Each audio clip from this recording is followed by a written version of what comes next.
it's no secret that in the WWE today, there are quite a bit of superstars out on injury. But do those superstars actually affect what's happening in WWE? Like, if those superstars were to come back today, where would they fall into things? What story would they be a part of?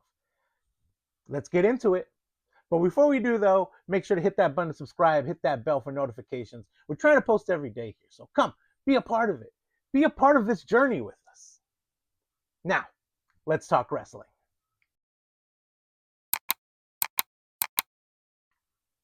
All right.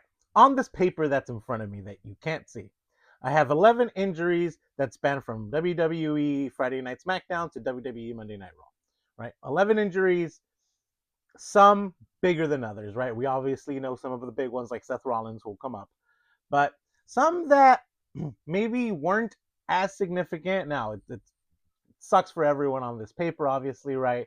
Because these people are currently, treating an injury. I hope they get better soon. That's the number one priority throughout all of this. Let's not forget the human aspect. I hope they get better soon, and I hope that they come back to do what they love and to do what we love to see them do, which is wrestle, be a wrestler, be a part of WWE. Now, the first name on this list is Austin Theory. And I think we all have the same idea for Austin Theory. I see it every day in many videos that I see online, right? I do look at online videos too, guys. But I see it across the internet.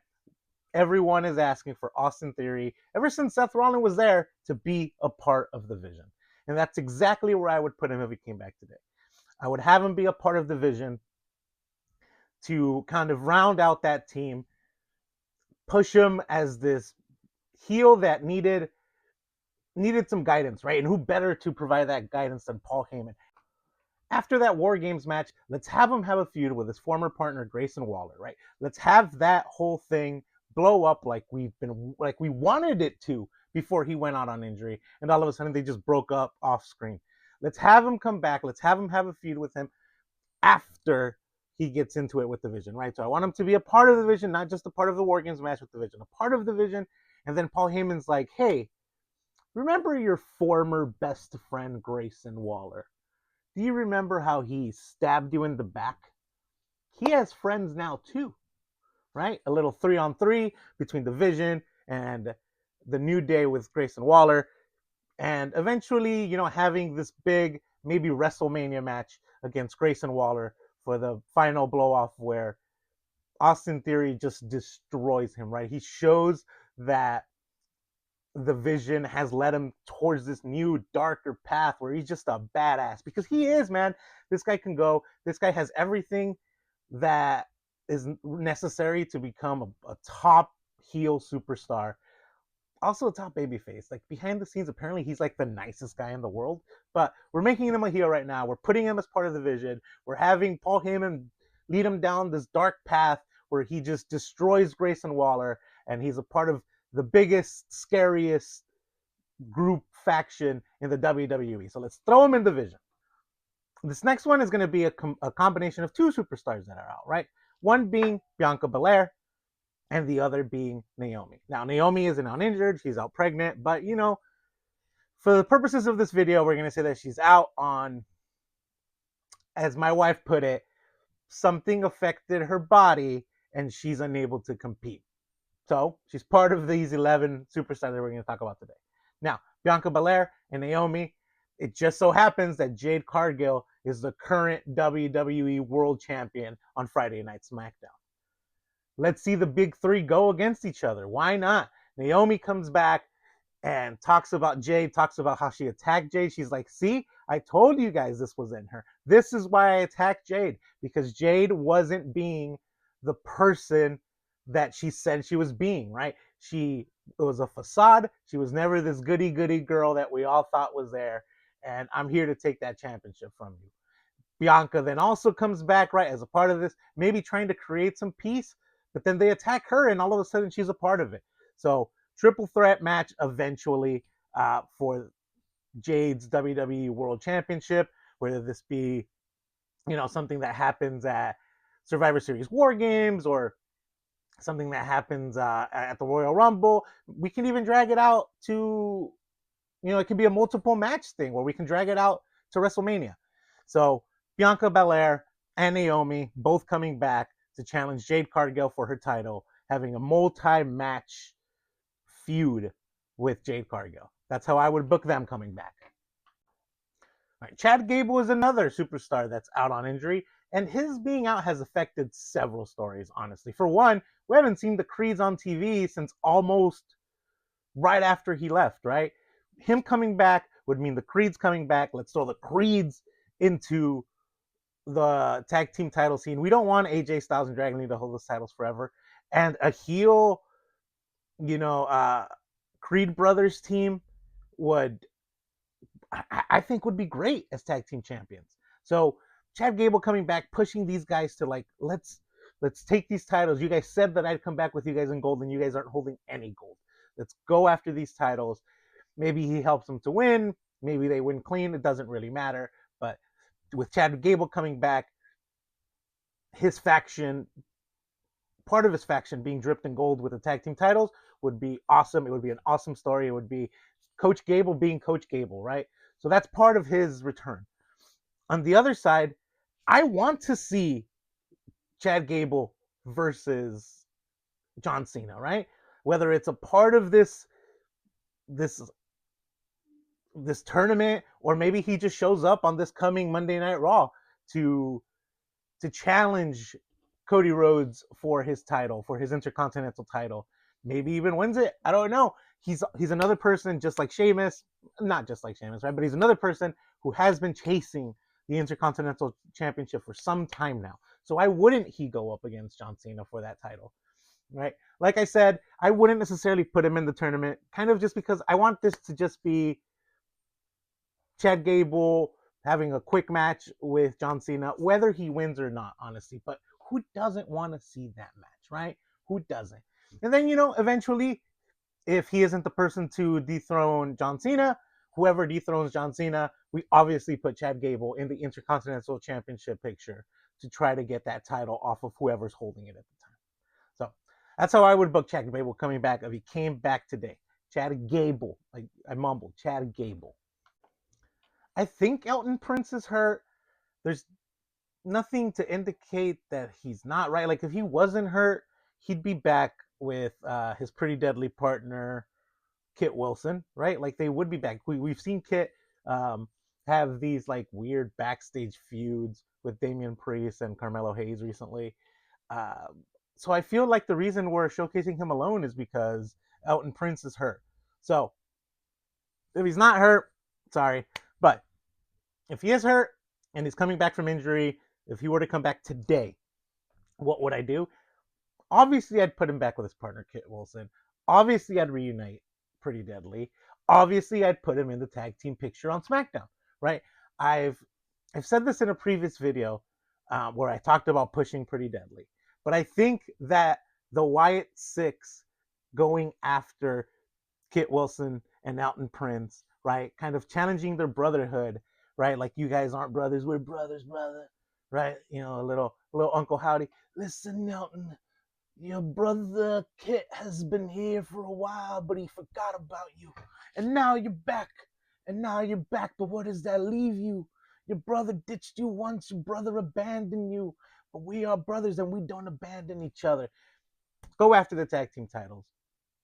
Pretty Deadly shows the Wyatt Six that they are brothers, that they are a family, right? That they are stronger than any brotherly bond that the Wyatt Six have, right? Have them win the tag team titles. Have this whole MFT's Wyatt Six thing include Pretty Deadly, because why not? These two guys can go. Let's throw them in the picture. Let's have this be a little weird. I'm into it. Let's put the Pretty Deadly. Let's put Pretty Deadly in the SmackDown tag team picture. Let's put the titles on them. Let's do this. Let's run multiple matches with these three, with the MFTs, the Wyatt Six, and Pretty Deadly. All right, I'm combining two superstars' injuries again if they were to come back today. And these two superstars are Jacob Fatu and Kevin Owens. Kevin Owens was in the middle of a feud with Randy Orton, where I think it was going to culminate with Kevin Owens winning that feud. And listen, I wanted him to take the title away from Cody. So why not do that this time around, right? Have him and Jacob Fatu. Cody right now is in the War Games picture. So let's have Jacob Fatu, Kevin Owens, and Drew McIntyre have a match, a triple threat match to determine the number one contender, right? We could even tell the story where one of them wins, and then when they have that fight, let's say Drew McIntyre wins, and then he has that match against Cody Rhodes again. These two guys interfere, causing the match, eventually, culminating in a fatal four-way between Kevin Owens, Jacob Fatu, Drew McIntyre, and Cody Rhodes, where one of these guys dethrones Cody Rhodes, right? And we protect Cody Rhodes because they don't have to pin him; they can pin another one of these guys. So I think Kevin Owens and Jacob Fatu would do something great to this main event picture on Friday Night SmackDown, combining him with the current story between Drew McIntyre and Cody Rhodes. These guys are really missed, man. I really hope Kevin Owens comes back soon, right? Jacob Fatu, it seems like he should be back soon from things I've seen. Maybe I'm wrong. I don't know. But let's hope he comes back soon. Let's hope he's healthy. Let's hope everyone on this list is healthy. But anyway, Kevin Owens and Jacob Fatu in the main title picture versus Cody Rhodes. It's no secret that the women's main event scene on Monday Night Raw is lacking something, right? Part of it is that Io and Rhea have been feuding with the Kabuki Warriors for a while now. Also, they're both good guys, and the person holding the title is another face. So we need a big heel to challenge Stephanie Vaquer for this title. Now, Nikki Bella just turned heel on Stephanie to kind of fill that gap. Fine, let's have them have their match at War Games. No big deal. Now, what happened before this whole blow off happened was Stephanie Vaquer was having her match against Raquel Rodriguez, right? Um, against the Judgment Day. So at War Games, Stephanie Vaquer beats Nikki Bella, right? Stephanie Vaquer retains her championship. All of a sudden, Judgment music hits. Raquel Rodriguez comes out. Liv Morgan comes out. Or I'm sorry, Raquel Rodriguez comes out. Spoiler. Raquel Rodriguez comes out. Roxanne Perez comes out, right? To kind of surround Stephanie Vaquer. And then all of a sudden, Liv Morgan's music hits. She gets in the ring as if she is on Stephanie Vaquer's side because, oh, look, Roxanne's been moving in on Dom. Raquel hasn't checked in on her for a few weeks. So she stands side by side with Stephanie Vaquer as if she's going to take on the Judgment Day. And then, boom, turns on Stephanie Vaquer. Now, this means that two people have turned on Stephanie Vaquer in a month if we're talking about Nikki Bella and Liv Morgan. Whatever, let's ignore that part, right? Turns on Stephanie Vaquer. She's still a part of the Judgment Day. These are her girls. She's embraced Roxanne Perez. Raquel Rodriguez has always been her girl. Great. They jump her all three, and then we eventually get a match between Stephanie Vaquer and Liv Morgan. Again, multiple match feud, whatever you want, right? Where we eventually do take the title away from Stephanie Vaquer eventually. Listen, we don't need this year-long title reign. It's fine. I think Stephanie Vaquer chasing the title does more to her than her having the title and not having anyone to defend it against. Right? There aren't enough big heels on Monday Night Raw for her to defend it against. So let's put the title on Liv Morgan when she returns, and then let's have her take on these big baby faces. She would have a feud with Io Sky, with Rhea Ripley, with Stephanie Vaquer. We would have her return. We would have her beat Stephanie Vaquer and crown her our new WWE Women's Champion. Unfortunately, not all of these returns from injury would be very, oh my God, how does that change things? Oh my God, this is super significant. Let's throw them in the big title picture. Not all of these injuries would be that, unfortunately. And as much as I enjoy her as a wrestler and as a character, Piper Niven comeback would be one of those that would kind of change nothing, right? I think she would come back to rejoin the Secret Harvest. Maybe the return would get a pop because it would be as, I don't know, let's say BFAB and Meechin and someone else is jumping Chelsea Green in the middle of the ring. Elbow Fire has been taken out, and then here comes Piper Niven. And then big pop for Piper Niven. But then that's kind of it. She just kind of falls back into place if she comes back, unfortunately. Chelsea Green is the U.S. champion. I wouldn't have her turn against Chelsea, right? I wouldn't have her turn against Chelsea to go after that title. Would she go to Monday Night Raw to what? Face Becky Lynch for the title? No. She obviously wouldn't go after some of the major, the main event women's titles on either SmackDown or Raw. So she just kind of falls back into place.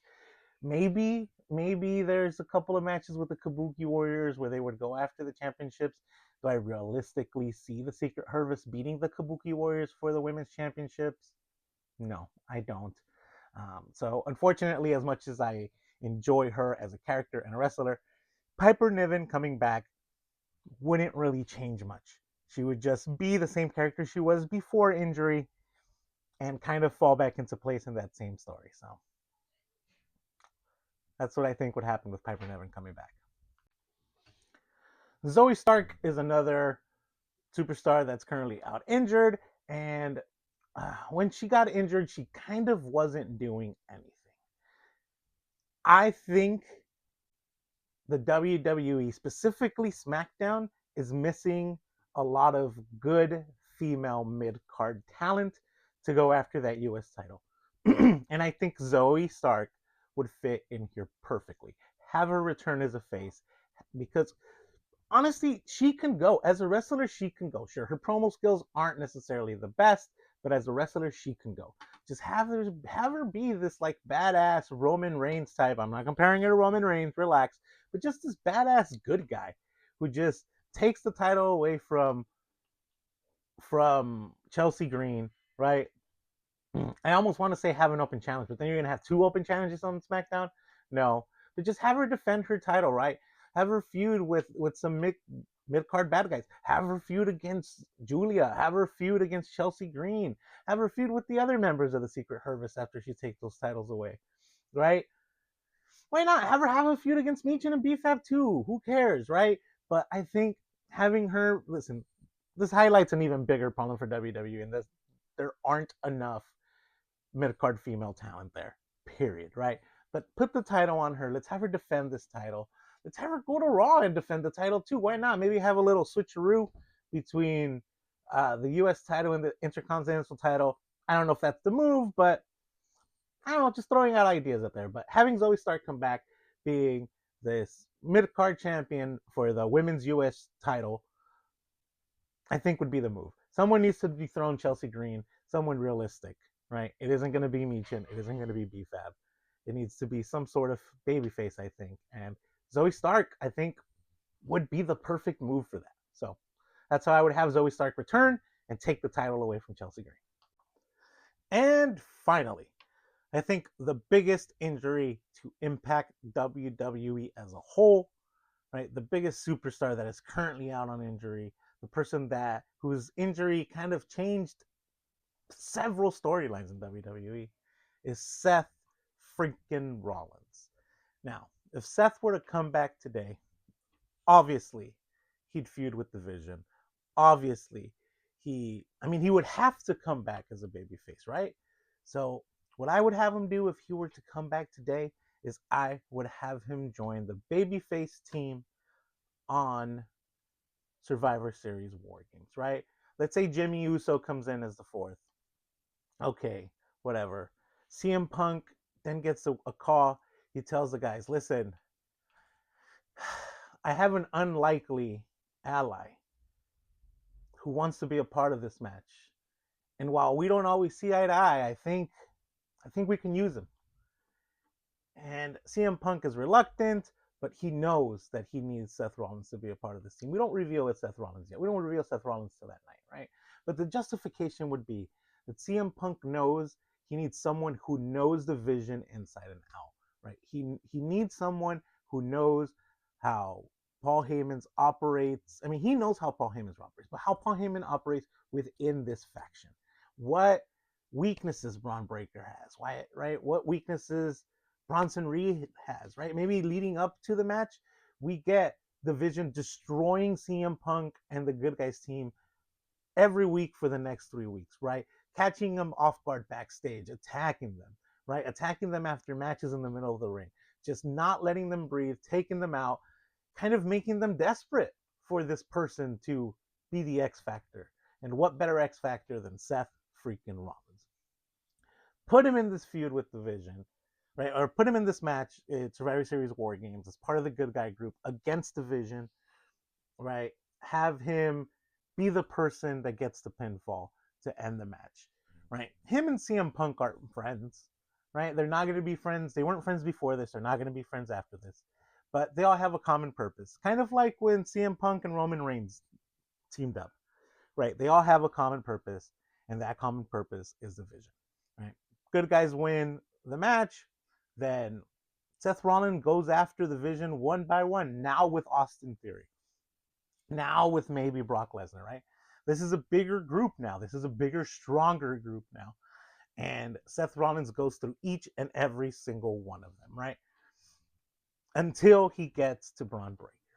I would have him lose to Braun Breaker. I would have them have 3 different matches and lose to Braun Breaker each and every time, right? And maybe he wins the other matches with some help from some of these unlikely allies, right? He beats Bronson Reed because Jey Uso comes in and smacks him with a chair and Seth Rollins takes the win, right? They have little heelish ways, but Seth Rollins kind of dismantles the Vision from the inside out until he gets to Braun Breaker. Braun Breaker would be the one person that Seth Rollins cannot beat. 3, 4 matches, even a big WrestleMania match against Braun Breaker, and he just can't beat him, kind of solidifying Braun Breaker as this ultimate heel, as this ultimate badass that is unstoppable, right? Even Seth Rollins couldn't stop him. Seth Rollins came back from injury and even he couldn't stop him. And this would truly elevate Braun Breaker. So Seth Rollins' return would be to elevate Braun Breaker. We don't need to elevate Seth Rollins. Seth Rollins is already top 3 in WWE right now. We don't need him to win. We don't need him to take down these young faces. Let's have him lose against Braun Breaker, elevating Braun Breaker to the freaking moon, right? And I think that would be a perfect way to bring Seth Rollins back. I think Seth Rollins back would do so much for these Vision guys just feuding against them. Man, like Seth Rollins is such an important guy in WWE. Like him being out just changed so many storylines, right? Like the Vision was supposed to go after the tag team titles and they had to pivot, right?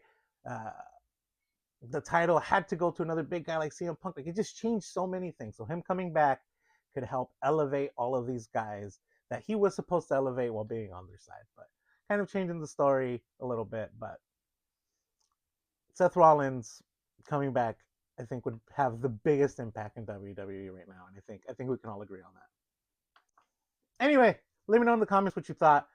Did I miss anyone? I don't think I missed anyone that was injured. I went through these 2 rosters on WWE Raw and SmackDown multiple times. These are the 11 wrestlers that I saw as injured. Let me know if I forgot anyone. Let me know if anyone on this list actually isn't injured and I just threw them in here. They've just been missing on our TV. But anyway, let me know what you think. Let me know if you'd book these guys a little bit differently. Let me know if you have plans for Piper Niven. I don't know. I couldn't really see anything for her. I couldn't think of anything for her. It's unfortunate, but WWE has just kind of written her into a hole. So I don't know. Let me know if you think differently. Anyway, as always, since you made it this far, make sure to drop a like. Make sure to comment. Let me know what you guys think. Make sure to subscribe. As always, until next time, go touch grass, you nerds. Peace.